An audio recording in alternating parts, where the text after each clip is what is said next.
yang selanjutnya datangnya dari Lilis dari Palembang. Assalamualaikum warahmatullahi wabarakatuh. Buya, salam. Saya dengar ceramah Buya kalau ruh itu bisa mendengarkan kita berbincang-bincang. Itu tuh ketika ruh tepat di atas kuburannya, atau ketika di rumah juga mendengar.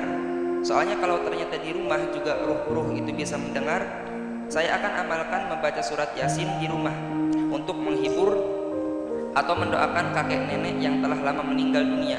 Karena kalau harus ke kuburannya lumayan jauh Buya. Terima kasih, mohon penjelasannya. Bismillah.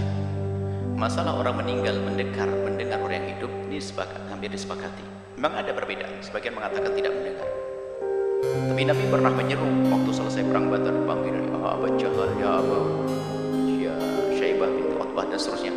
Orang-orang dipanggil Rasul. Sampai saya tidak pernah, ya Rasulullah, mereka tidak mendengar.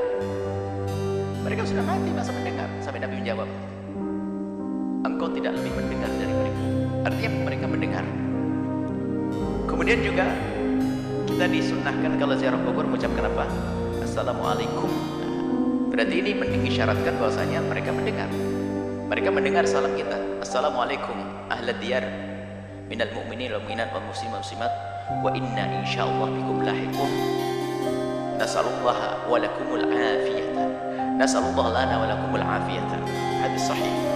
Baik, masalah mendengarnya orang meninggal dunia adalah sudah jelas. Tidak usah bertanya lagi, tidak usah ragu lagi. Orang meninggal dunia mendengar omongan. Bahkan dalam hadis juga waktu ada orang mengkubur, dia akan mendengar terompah kaki berjalannya. Di saat meninggalkannya, dia mendengar semuanya. Kemudian yang kedua, tempatnya alam barzah itu bukan di kubur itu. Kubur itu menyimpan jasadnya seorang manusia. Alam barzah ini sampai digambarkan dia sudah alam. Jadi alam itu ada alam rahim, ada alam dunia, ada alam barzah, ada alam akhirat nanti. Dan alam rahim dengan alam dunia itu beda. Gedean mana? Gede alam dunia. Jadi alam rahim dengan alam dunia, gede alam dunia. Apakah setelah itu ada orang pengen masuk lagi ke rahim? Enggak ada. Alam barzah itu dengan alam dunia sampai dikatakan seperti perbandingannya seperti alam rahim dengan alam dunia. Gede alam barzah, enggak tahu. Seperti apa dan di mana tempatnya? Anda mati baru tahu nanti. Kemudian setelah itu ada alam akhirat, surga dan neraka. Wah, yang luasnya sudah. Jadi alam barzah itu beda dengan alam dunia. Undang-undangnya pun beda. Sampai Imam Malik mengatakan mereka itu punya roh mutlak, tidak terikat dengan materi. Artinya bisa melihat dengan cara undang-undang di alam barzah, bisa melihat Amerika, Jepang dan sebagainya dalam waktu saat. Cuman cara pandangnya bukan cara pandang syahwat. Sampai suatu ketika ada yang bertanya, jadi kalau orang tua kita melihat kita, malu dong saya berhubungan suami istri. Sampai pertanyaan, masuk akal pertanyaannya. Sekarang dipikir dia melihat kita dengan undang-undang dunia. Undang-undangnya bukan ilmu dunia, undang-undangnya adalah undang-undang alam barzah. Yaitu apa? Amal baik dan buruk. Kalau melihat anaknya, seorang anak perempuannya melayani suaminya, hubungan suami istri, bagi seorang ibu adalah jadi amal baik, bukan hubungannya. Karena ada syahwat lagi di situ, bukan urusan syahwat. Nah, jadi mendengar dan melihat. Baik, Anda tidak usah ke kubur pun doa sampai. Tidak harus pergi ke kubur. Adapun pergi ke kubur ini babnya beda. Masalah ziarah kubur yang diajarkan Nabi, bukan masalahnya adalah masalah doa. Kalau doa Anda di mana saja berdoa, doakan dia, doakan beliau-beliau yang telah meninggal dunia dimanapun Anda berada. Kemudian, adapun masalah ziarah kubur ini banyak faedahnya. Kuntu nahaitukum an ziyaratil qubur. Aku pernah melarang kalian ziarah kubur, kata Nabi. Ala fazuruha, sekarang dianjurkan Nabi.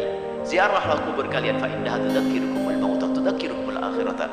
Karena ziarah kubur mengingatkan engkau akan akhirat. Jadi kalau kita ziarah kubur siapa saja untuk mengingatkan akhirat. Bahwasanya kita pun bakal mati.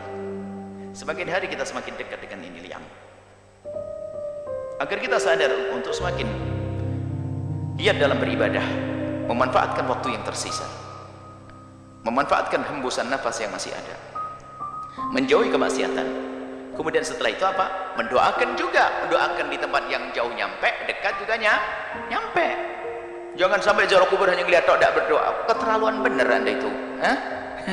Mendoa sekali, maka doa di atas kubur sah, membaca Al-Quran di atas kubur sah, bukan di atas, saya masih di kubur sah. baca Quran di kamar sah, baca Quran di sawah sah, baca Quran di mana saja sah. Jangan sampai dirubah, baca Al-Quran di kubur jadi haram. Nggak ada aturan begitu. Saya ziarah kakek saya ingin membaca, saya ingin mengambil umroh, berarti saya juga bakal mati seperti kakek. Cukup sampai di situ saja. Kok pelit banget kamu? Nggak pernah doain? Ya doa dong. Allah firlah warhamhu. Cukup dengan doa. Ada sebab-sebab dikabul doa. Apa itu? Dengan amal soleh, baca Quran, baca ini dan sebagainya, agar doa dikabul. Belum lagi masalah ihda'u thawab yang ulama kebanyakan mengatakan nyampe pahala baca amal baik sebaik-baik banyaknya Allah hadiahkan. Bagi yang mengatakan tidak sampai, itu urusan anda. Saya kirim kepada anda, insya Allah, jangan khawatir. Yang nggak percaya tetap saya kirimin nanti. Jadi permasalahannya adalah ini beda masalah ziarah kubur. Jadi kalau anda dalam mendoakan, biarpun anda tidak bisa ziarah, jangan lupa doa. Ziarah anda dengan batin anda, ziarah kubur itu adalah memang sunnah. Nggak ada yang mengingkari masalah ziarah kubur ini. Ziarah kubur adalah sunnah. Ziarah kubur asal manusia saja sunnah. Bagaimana jika itu ziarah baginda Nabi Muhammad sallallahu alaihi wasallam? Ada akhir zaman yang mulai dirubah. Ziarah kubur Nabi jadi bid'ah. Aneh sekali. Ziarah orang tua kita sunnah, ziarah kubur Nabi jadi bid'ah. Baik, semoga Allah menjaga iman kita, mengampuni kita, dan berikan keselamatan, husnul khatimah, melapangkan kubur kita, alam barzah yang lapang ya. Kemudian sampai di padang mahsyar